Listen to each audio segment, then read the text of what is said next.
ಬಗ್ಗೆ ಈ ಒಂದು ಕಾರ್ಯಕ್ರಮದ ಉದ್ಘಾಟನೆಯು ಜ್ಯೋತಿ ಬೆಳಗಿಸಿ ರಿಬನ್ ಕತ್ತರಿಸುವ ಮುಖಾಂತರ ಕಾರ್ಯಕ್ರಮಕ್ಕೆ ಚಾಲನೆ ನೀಡ್ತಾ ಇದ್ದಾರೆ. ದಯವಿಟ್ಟು ಚಪ್ಪಾಳೆ ಇಂದ ಈ ಒಂದು ಕಾರ್ಯಕ್ರಮದ ಉದ್ಘಾಟನೆಗೆ ನಾವು ಕೂಡ ಭಾಗಿಯಾಗೋಣ. ಜೋರಾಗಿ ಚಪ್ಪಾಳೆಯಿಂದ ಕಾರ್ಯಕ್ರಮದ ಉದ್ಘಾಟನೆಗೆ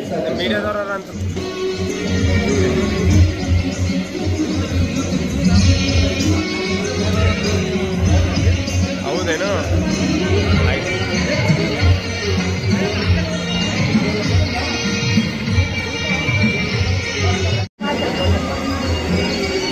ಮಂಜು ಮಂಜು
ಸ್ವಲ್ಪ ಅಡಲಾಗ್ರಿ, ಸ್ವಲ್ಪ ದೂರ ದೂರ ಸರ್ರಿ.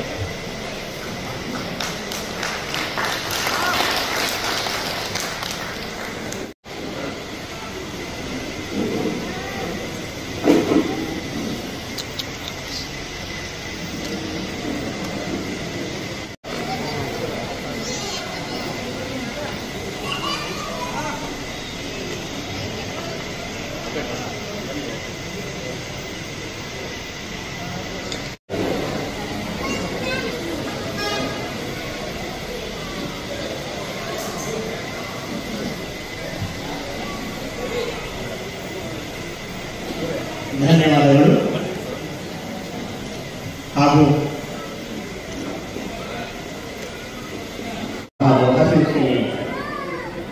ಇವರಿಗೆ ಸನ್ಮಾನ ಕಾರ್ಯಕ್ರಮ ಸನ್ಮಾನಿಸುತ್ತಿರುವವರು ಕರ್ನಾಟಕ ರೈತ ಸಂಘದ ಪದಾಧಿಕಾರಿಗಳು. ಧನ್ಯವಾದಗಳು.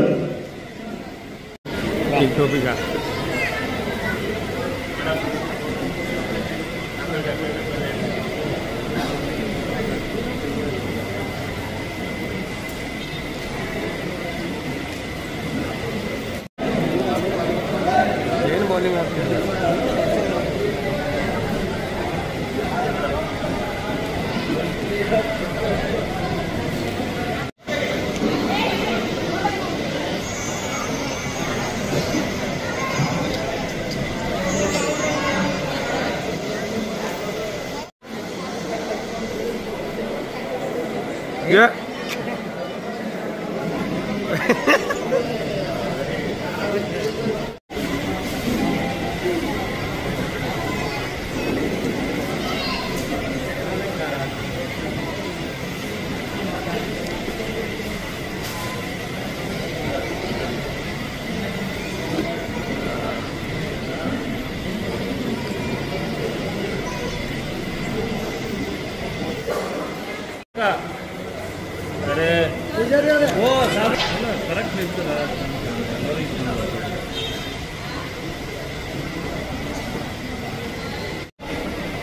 ಶ್ರೀಮತಿ ದಿವ್ಯಾ ಹಾಗೇರಿ ಅವರಿಗೆ ವೇದಿಕೆ ಮೇಲೆ ಸನ್ಮಾನ ಪೂಜೆಯಿಂದ.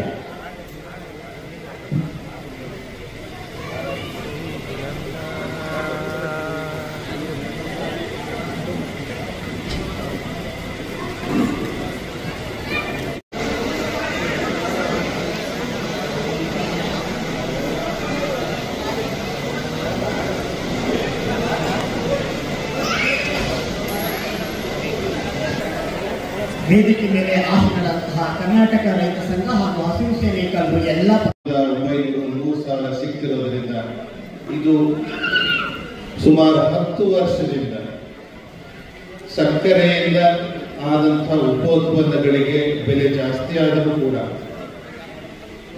ಅಗತ್ಯ ವಸ್ತುಗಳ ಬೆಲೆ ಜಾಸ್ತಿ ಆದರೂ ಕೂಡ ಕಬ್ಬು ಬೆಳೆಗಾರನಿಗೆ ಬೆಲೆ ಸಿಗ್ತಿಲ್ಲ. ಆ ಕಾರಣ ಇದು ಒಂದು ಈ ಭಾಗದಲ್ಲಿ ಕಬ್ಬು ಬೆಳೀತೀರಿ, ಟನ್ಗೆ 5,500 ಜಾಸ್ತಿ ಆಗಬೇಕು ಬೆಂಬಲ ಬೆಲೆ ಅನ್ನೋದು ನಮ್ಮ ರಾಜ್ಯದ ಪ್ರಮುಖವಾದಂತಹ ಒತ್ತಾಯ. ಭತ್ತಕ್ಕೆ ಕ್ವಿಂಟಾಲ್ಗೆ 3,000ದಿಂದ 3,200 ರೂಪಾಯಿ ಕಳೆದ ವರ್ಷ ಇತ್ತು. 1,000 ರೂಪಾಯಿ ಈಗ ಕಡಿಮೆ ಆಗಿದೆ. ಆ ಕಾರಣ MSP ಸುಮಾರು 3,200 ಇದ್ರೂ ಕೂಡ ಅದು 2,200 ಈ ವರ್ಷ ಸಿಕ್ಕಿದೆ. 1,000 ರೂಪಾಯಿ ಸೇರಿಸಿ ಭತ್ತಕ್ಕೆ ಬೆಂಬಲ ಬೆಲೆ ನಿಗದಿ ಆಗಬೇಕು. ಆಮೇಲೆ ಡಿಸೆಂಬರ್ ಒಳಗಡೆ ಭತ್ತ ಖರೀದಿ ಆಗಬೇಕು. ಖರೀದಿ ಕೇಂದ್ರಗಳು ಹೈದರಾಬಾದ್ ಕರ್ನಾಟಕದಲ್ಲಿ ಬಹುತೇಕ ಇಲ್ಲವೇ ಇಲ್ಲ. ಆ ಕಾರಣ ಪ್ರತಿ ತಾಲೂಕುಗಳಲ್ಲಿ ಖರೀದಿ ಕೇಂದ್ರಗಳು ಶುರು ಆಗಬೇಕು, ಯಾವಾಗಲೂ ತೆರೆದಿರಬೇಕು. ಕಾರಣ ಭತ್ತವನ್ನು ಕೊಂಡುಕೊಂಡು ಮಾರುವಂಥದ್ದು ಖರೀದಿ ಕೇಂದ್ರಗಳಲ್ಲಿ 24 ಗಂಟೆಗಳು ಇದ್ದಾಗ ಮಧ್ಯವರ್ತಿಗಳ ಕಾಟ ತಪ್ಪಿಸಬಹುದು. ಮಧ್ಯವರ್ತಿಗಳು 3,200 ಬೆಂಬಲ ಬೆಲೆ ಇದ್ರೂ ಕೂಡ ಅವರು 1,200 ರೂಪಾಯಿ ಕಳೆದುಕೊಂಡು ಹೋಗ್ತಿದ್ದಾರೆ. 1 kg ಅಕ್ಕಿಗೆ 50 ರೂಪಾಯಿ 60 ರೂಪಾಯಿ ಮಾರಾಟ ಆಗ್ತಿದ್ರು ಕೂಡ ಭತ್ತ ಬೆಳೆಗಾರರು 1 kg ಅಕ್ಕಿಗೆ ಕೇವಲ 12 ರೂಪಾಯಿ ತೆಗೆದುಕೊಳ್ಳುವಂತಾಗಿದೆ. ಈ ಒಂದು ವ್ಯವಸ್ಥೆ ಬದಲಾವಣೆ ಆಗಬೇಕು. ಆ ನಿಟ್ಟಿನಲ್ಲೂ ಕೂಡ ತಾವು ದೊಡ್ಡ ಮಟ್ಟದಲ್ಲಿ ಹೋರಾಟಗಳನ್ನು ಹಮ್ಮಿಕೊಳ್ಳಬೇಕಾಗುತ್ತದೆ. ಹತ್ತಿ, ಜೋಳ, ತೊಗರಿಗೆ ಪ್ರತಿ ಕ್ವಿಂಟಾಲ್ಗೆ 1,000 ರೂಪಾಯಿ ಪ್ರೋತ್ಸಾಹವನ್ನು ನೀಡಬೇಕು ಅಂತ ಇಲ್ಲಿನ ರೈತರು ನಮಗೆ ಗಮನ.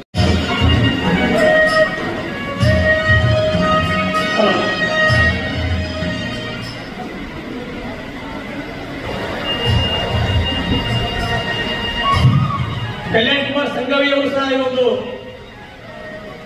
ರೈತರತ್ನ ಪ್ರಶಸ್ತಿ ಪುರಸ್ಕೃತರು ಅವರು ಸಹ ವೇದಿಕೆಗೆ ಬರಬೇಕು.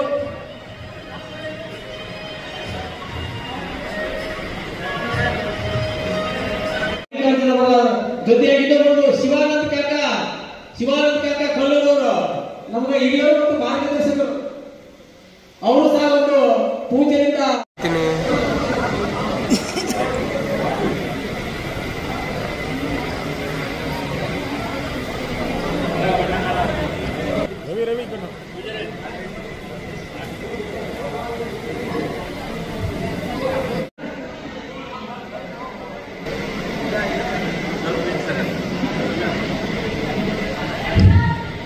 ನಾನು ಮಾತನಾಡುತ್ತೇನೆ.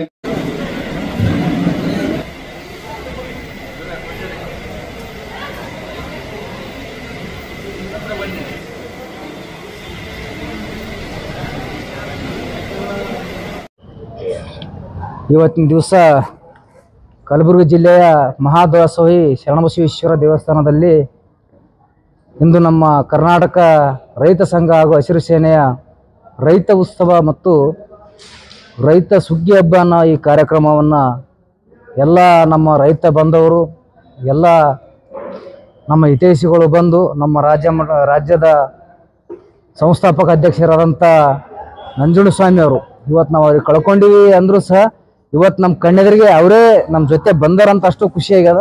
ಅವ್ರು ಬಂದ ಸಲುವಾಗಿ ಈ ಕಾರ್ಯಕ್ರಮಕ್ಕೆ ನಮ್ಗೆ ಉತ್ಸಾಹ ಸಿಕ್ಕದ. ಮುಂದಿನ ದಿನಗಳಲ್ಲಿ ಸರ್ಕಾರಕ್ಕೆ ಒಂದು ಎಚ್ಚರಿಕೆ ಕೊಡ್ತೀವಿ, ಅದು ಕ್ವಶನ್ ಮಾರ್ಕ್ ಆಗಿರಲಿ, ಡೇಟ್ ಫಿಕ್ಸ್ ಮಾಡಿದ ಮ್ಯಾಗ ನಾವು ನಿಮಗೆ ಪತ್ರಿಕೆಯದವ್ರ ಮುಖಾಂತರನೇ ನಾನು ಹೇಳ್ತೀನಿ. ನಮ್ಮ ಮಲ್ಲಾಬಾದ್ ಏತ ನೀರಾವರಿಗೆ ನಾವು ನಮ್ಮ ರಾಜ್ಯಾಧ್ಯಕ್ಷರು ನಮ್ಮ ನಂಜುಂಡಸ್ವಾಮಿಯವರು ಸುಪುತ್ರರಾದಂಥ ಪಚ್ಚನಂಜುಂಡಸ್ವಾಮಿಯವರು ಅದಕ್ಕೆ ಸ್ವಲ್ಪ ಒತ್ತು ಕೊಡ್ರಿ ಅಂತ ಹೇಳಿದ್ದಾರೆ. ಆ ಒಂದು ಮಲ್ಲಾಬಾದ್ ಏತ ನೀರಾವರಿಗೆ ಟೆಂಡರ್ ಕರೆಯದೇ ಇದ್ದರೆ ಜನವರಿ 10ರೊಳಗಾಗಿ ಟೆಂಡರ್ ಕರೆಯದಿದ್ದರೆ ಇಡೀ ಜಿಲ್ಲೆಯನ್ನು ಬಂದ್ ಕರೆ ಕೊಟ್ಟು ಸರ್ಕಾರಕ್ಕೆ ಬಿಸಿ ಮುಟ್ಟಿಸುವಂತ ಕೆಲಸ ಮಾಡಬೇಕಾಗುತ್ತೆ ಎಚ್ಚರಿಕೆ ಕೊಡ್ತಾ ಇದ್ದೀವಿ. ಈ ಕಾರ್ಯಕ್ರಮದಲ್ಲಿ ಎಲ್ಲರೂ ಬಂದಿರೋದಕ್ಕೆ ಎಲ್ಲರೂ ಇವತ್ತಿನ ದಿವಸ ಮಠಾಧೀಶರು ಮತ್ತು ನಮ್ಮ ರೈತ ಸಂಘದ ರಾಜ್ಯಾಧ್ಯಕ್ಷರು ನಮ್ಮ ಎಲ್ಲ ಪದಾಧಿಕಾರಿಗಳು ಈ ರೈತ ಸಂಘದ ಕಾರ್ಯಕ್ರಮಕ್ಕೆ ಬಂದು ಯಶಸ್ವಿಗೊಳಿಸೋದಕ್ಕೆ ಎಲ್ಲ ಪತ್ರಿಕಾ ಮಾಧ್ಯಮದವರಿಗೂ ಎಲ್ಲರನ್ನ ನಾನು ಧನ್ಯವಾದಗಳನ್ನು ತಿಳಿಸುತ್ತೇನೆ. ಡಿಸೆಂಬರ್ 23 ಡಿಸೆಂಬರ್ 23 ರಾಷ್ಟ್ರೀಯ ಕಿಸಾನ್ ದಿವಸ್. ಚೌಧರಿ ಚರಣ್ ಸಿಂಗ್ ರವರು ಮಾಜಿ ಪ್ರಧಾನಿ ಮಂತ್ರಿಗಳೇನಿದ್ರು ಅವರ ನೆನಪಿನ ಅರ್ಥ ರಾಷ್ಟ್ರದೆಲ್ಲೆಡೆ ಆಚರಣೆ ಮಾಡುವಂಥ ಒಂದು ರೈತ ದಿನಾಚರಣೆ. ಕಾಕತಾಳೀಯವೆಂಬಂತೆ ಕರ್ನಾಟಕದ ಮತ್ತೋರ್ವ ಪ್ರಭಾವಿ ರೈತ ನಾಯಕರು KS ಪುಟ್ಟಣ್ಣಯ್ಯನವರ ಜನ್ಮದಿನ ಕೂಡ. ಈ ದಿನ ಕಲಬುರಗಿ, ತೊಗರಿಯ ನಾಡು ಕಲಬುರಗಿಯಲ್ಲಿ ನಾವು ರೈತ ದಿನ ಆಚರಣೆ ಮಾಡಿದ್ದೇವೆ. ಶರಣ ಬಸವೇಶ್ವರರ ಸನ್ನಿಧಿಯಲ್ಲಿ ಮಲ್ಲಿಕಾರ್ಜುನ ಗವಾರ್ ಅವರು, ಶರಣಪ್ಪ ದೊಡ್ಡಮನಿ ಅವರು ನನ್ನ ಜೊತೆಯಲ್ಲಿ ಕುಳಿತಿದ್ದಾರೆ. ಪ್ರಬಲವಾಗಿ ತೊಗರಿಗೆ ಬೆಂಬಲ ಬೆಲೆ 12,000 ರೂಪಾಯಿ ಕ್ವಿಂಟಲ್ಗೆ ನಿಗದಿ ಆಗಬೇಕು. 7,500 ರೂಪಾಯಿ ನಿಗದಿ ಆಗಿದ್ರೂ ಕೂಡ ಅದು ಖರೀದಿ ಕೇಂದ್ರಗಳಲ್ಲಿ ಖರೀದಿ ಆಗ್ತಿಲ್ಲ. ದಳ್ಳಾಳಿಗಳು 5,000 ರೂಪಾಯಿ ಅಥವಾ 5,500, 6,000 ಹಿಂಗೆ ಖರೀದಿ ಮಾಡ್ಕೊಂಡು ಹೋಗ್ತಾ ಇದ್ದಾರೆ. ಖರೀದಿ ಕೇಂದ್ರಗಳು ಪ್ರತಿ ಜನವರಿಯಲ್ಲಿ ಖರೀದಿ ಆಗಬೇಕು. ಜೊತೆಗೆ ಭತ್ತಕ್ಕೆ 3,500 ರೂಪಾಯಿ ಕ್ವಿಂಟಾಲ್ಗೆ ನಿಗದಿ ಆಗಬೇಕು. ಕಳೆದ ಬಾರಿಗಿನ ಈ ಬಾರಿ 1,000 ರೂಪಾಯಿ ಕಡಿಮೆ ಆಗಿದೆ, 2,200 ರೂಪಾಯಿ ಆಗಿದೆ. ಕಳೆದ ಬಾರಿ 3,200 ರೂಪಾಯಿ ಇತ್ತು. ಕಬ್ಬಿಗೆ ರಿಕವರಿ ಆಧಾರದ ಮೇಲೆ 11 ರಿಕವರಿ ಆಧಾರದ ಮೇಲೆ 5,500 ಟನ್ಗೆ ನಿಗದಿ ಆಗಬೇಕು. ಕಳೆದ ಬಾರಿ ಇತ್ತೀಚಿನವರೆಗೂ 3,000, 3,500 ಕೊಡ್ತಾ ಇದ್ದಾರೆ. ಆದರೆ ಗುಜರಾತ್ ಮತ್ತು ಮಹಾರಾಷ್ಟ್ರಗಳಲ್ಲಿ ಟನ್ಗೆ 6,000, 5,500